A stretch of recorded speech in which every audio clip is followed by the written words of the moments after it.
Hello guys, আপনারা সবাই কেমন আছেন? আমি আজকে বানাতে চলেছি লাউ পোস্ত। যদি আপনাদের ভালো লেগে থাকে তাহলে লাইক, কমেন্ট, শেয়ার করবেন। লাউ পোস্তটা আমি আজকে নিরামিষভাবে বানাবো। প্রথমে 2 টিস্পুনের মতন পোস্ত, 3টে শুকনো লঙ্কা আর একটু জল দিয়ে শিলে বেটে নেব। দেখুন বন্ধুরা, শিলে বাটছি এখন।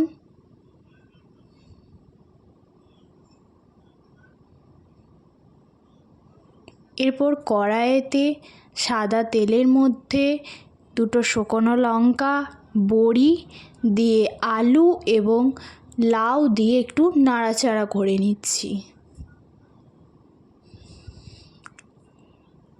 এরপর বাকি যেই লাউটা আছে সেটা অল্প অল্প করে দেবো।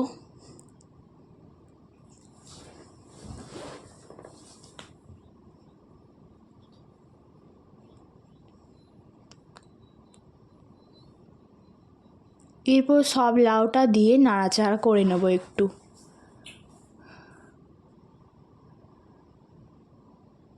এপিঠ ওপিঠ ভালো করে উল্টে নেবেন। এরপর আমরা চাপা দিয়ে দেব কিছু। তারপর আপনাদের সাথে কিছুক্ষণ পরে দেখা হচ্ছে।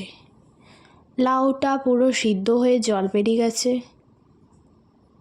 এরপর আমরা পোস্ত দিয়ে একটু নাড়াচাড়া করে নেব। হয়ে গেছে আমাদের লাউ পোস্ত। এরপর আমরা বাটিতে কিছুটা লাউ পোস্ত তুলে নেব। তো আমার আজকে বর ডিউটি যাবে, সেই জন্য আজকের মেনু হচ্ছে ভাত, লাউ পোস্ত, ডিমের ঝোল। কেমন হয়েছে বন্ধুরা? কমেন্ট করে সবাই কিন্তু জানাবেন।